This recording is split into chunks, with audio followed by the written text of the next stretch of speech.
Well, I truly believe that the day I'm inaugurated, not only does the country look at itself differently, but the world looks at America differently.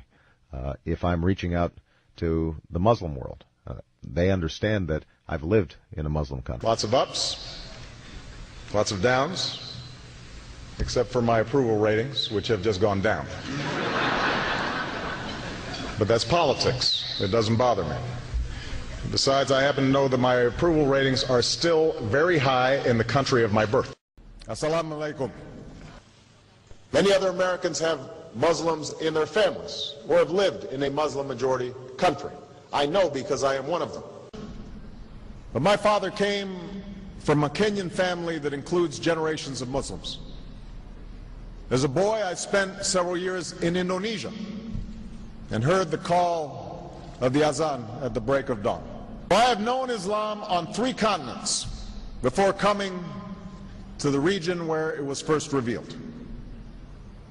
That experience guides my conviction. You are absolutely right that John McCain has not talked about my Muslim faith. As the Holy Quran tells us, the Holy Quran teaches that, the Holy Quran tells us, and the Holy Quran also says, we once were, we are no longer a Christian nation, at least not just. We are also a Jewish nation, a Muslim nation, and a Buddhist nation, and a Hindu nation, and a nation of non-believers.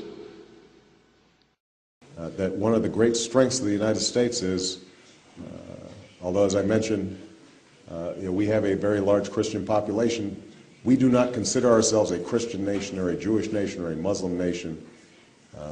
We consider ourselves a nation of citizens. Christians in our midst. If we expelled every non-Christian from the United States of America, whose Christianity would we teach in the schools? Would it be James Dobson's or Al Sharps's? Which passages of Scripture should guide our public policy? Should we go with Leviticus, which suggests slavery is okay, and that eating shellfish is an abomination? Or we could go with Deuteronomy, which suggests stoning your child if he strays from the faith? Or should we just stick to the Sermon on the Mount, a passage that is so radical that it's doubtful that our own Defense Department would survive its application? So before we get carried away, let's read our Bibles now. Folks haven't been reading their Bible. Be still and know that I am God. I will be exalted among the nations. I will be exalted in the earth. The Lord of hosts is with us.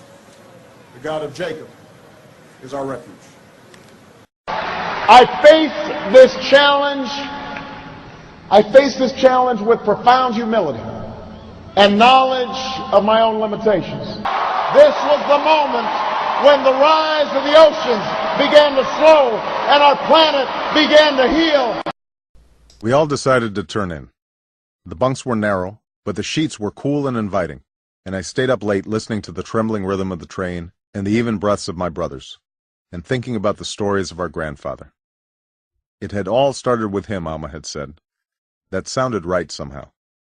If I could just piece together his story, I thought, then perhaps everything else might fall into place. I finally fell asleep and dreamed I was walking along a village road.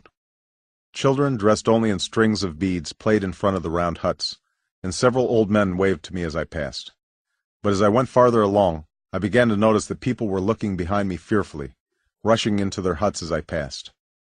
I heard the growl of a leopard and started to run into the forest, tripping over roots and stumps and vines, until at last I couldn't run any longer and I fell to my knees in the middle of a bright clearing. Panting for breath, I turned around to see the day turn to night, and a giant figure looming as tall as the trees, wearing only a loincloth and a ghostly mask. The lifeless eyes bored into me, and I heard a thunderous voice saying only that it was time, and my entire body began to shake violently with the sound, as if I were breaking apart. I jerked up with a sweat, hitting my head against the wall lamp that stuck out above the bunk. In the darkness, my heart slowly evened